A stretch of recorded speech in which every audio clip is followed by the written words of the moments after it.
بھوکے نہیں مر سکتا۔ آپ صلی اللہ علیہ وسلم نے فرمایا کہ تم ہر ایک کے ساتھ حسن سلوک کرو، سب سے پہلے اپنی ذات کے ساتھ، اپنے اوپر تم خرچ کرو، کوئی تنگی مت کرو، اپنے اوپر بخل مت کرو، کھانے کے وقت میں تم کھاؤ، پینے کے وقت میں تم پیو، اور اچھا کپڑا وغیرہ بھی پہنو۔ پھر تم پر حق ہے تمہارے بیوی اور بچوں کا، اور اس کے بعد تم پر حق ہے اگر تمہارے ماں باپ حقدار ہے تو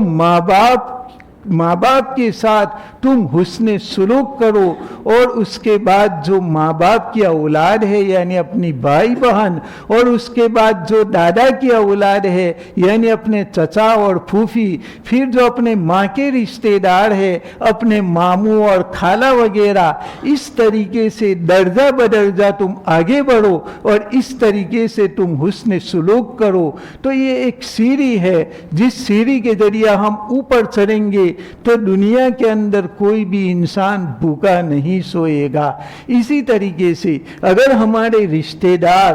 اللہ تبارک و تعالیٰ نے ان کو مالدار بنایا ہے تو ایسی صورت میں اپنے دور کے رشتہ داروں کو دیکھو، اپنے محلہ والوں کو دیکھو،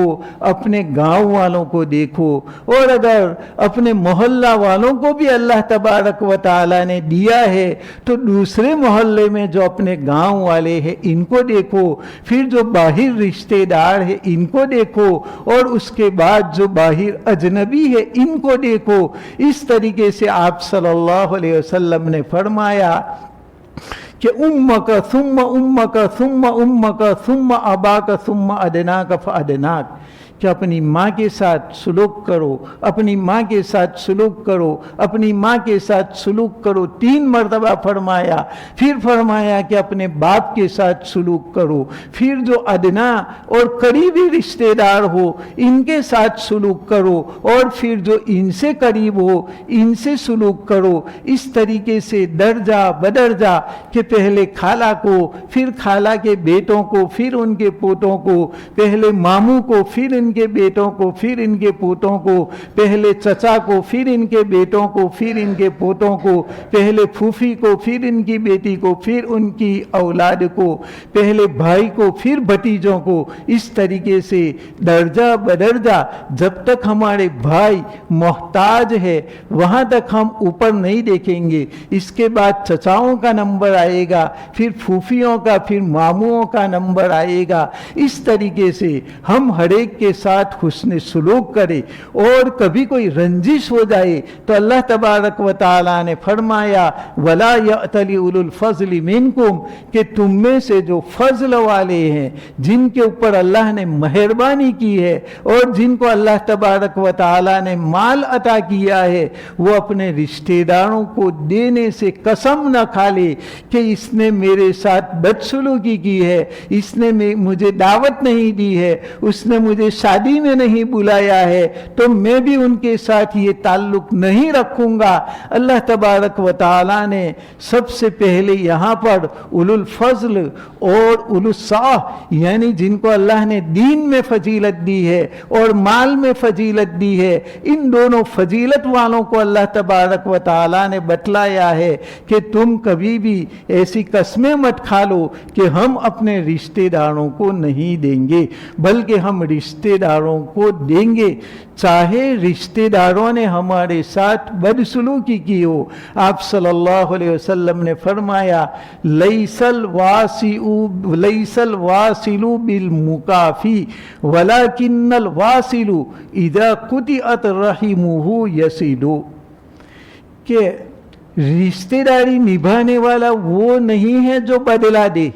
کوئی رشتہ دار تمہارے ساتھ اچھا تعلق رکھتا ہے، وہ فون کرتا ہے تم بھی فون کرتے ہو، وہ ہدیہ دیتا ہے تم بھی ہدیہ دیتے ہو، وہ کھانا اچھا بناتا ہے تو بیچتا ہے تم بھی بیچتے ہو، تو پھر میں صلہ رحمی کرنے والا یہ نہیں، یہ تو بدلہ دینے والا ہے۔ کہ کوئی رشتہ دار ہمارے ساتھ اچھا تعلق رکھے اور ہم نہ رکھے تو یہ تو کمینگی کہلائے گی کہ بھئی وہ تو ہمارے پاس بیچتا ہے ہمارا بھائی، ہماری بہن، ہم نہیں بیچتے، تو یہ تو کمینگی ہے، اور بیچنا یہ شرافت ہے۔ تو یہ رشتے داری نہیں ہے. رشتے داری تو یہ ہے کہ سامنے والا رشتہ کاٹے اور اس کے باوجود ہم صلہ رحمی کرے، اس کو صلہ رحمی کہتے ہیں. ہم تو یہ سمجھتے ہیں کہ ہمارے ساتھ اچھا تعلق رکھے تو ہم ان کے ساتھ اچھا تعلق رکھیں گے. نہیں بھئی، یہ تو بدلہ دینا ہوا، یہ رشتے داری رکھنا نہیں ہوا. اور بدلہ نہ دی تو یہ تو شرافت سے گر گیا. ہاں، رشتے داری رکھنے والا تو اصل میں وہی ہے کہ سامنے والا کھانا نہیں بیچتا، سامنے والا برا بول رہا ہے تو بھی تم اپنے بھائی یا بہن ہونے کی بنا پر، چچا یا پھوپھی ہونے کی بنا پر تم وہ برا بولتے ہیں تو بھی ان کے ساتھ حسن سلوک کرو، اور ان کے گھر کھانا بھی بھیجو، اور ان کے گھر کوئی خبر لینے کے لیے بھی جاؤ. کوئی بیمار ہے تو بھی تم جاؤ، ان کے اوپر کوئی مصیبت ہے تو تسلی دینے کے لیے جاؤ. تو اس طریقے سے ہم رشتے داریوں کو اپنائے. یہ پیغام یہاں سب سے پہلے اللہ تبارک و تعالی نے دیا ہے، اور اس کے بعد بتلایا ہے کہ ہم مساکین کو بھی نہ بھولے، اس لیے کہ مسکینوں کا کوئی نہیں ہوتا، اور جس کا کوئی نہیں ہوتا وہ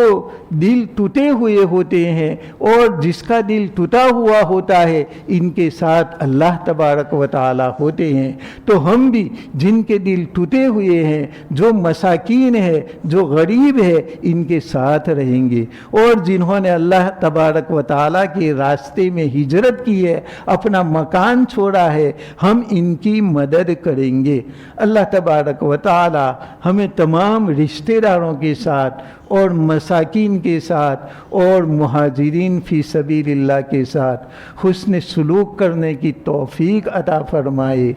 اور ہمارا معاشرہ صحیح اسلامی معاشرہ بنائے، اور ہمارے دل کے اندر تمام رشتہ داروں کی اور تمام مومنین کی خیر خواہی عطا فرمائے، اور ہمارے نماز اور روزوں کو اور تراویح کو اللہ تبارک و تعالی قبول فرمائے. درود شریف پڑھ لیں. اللہ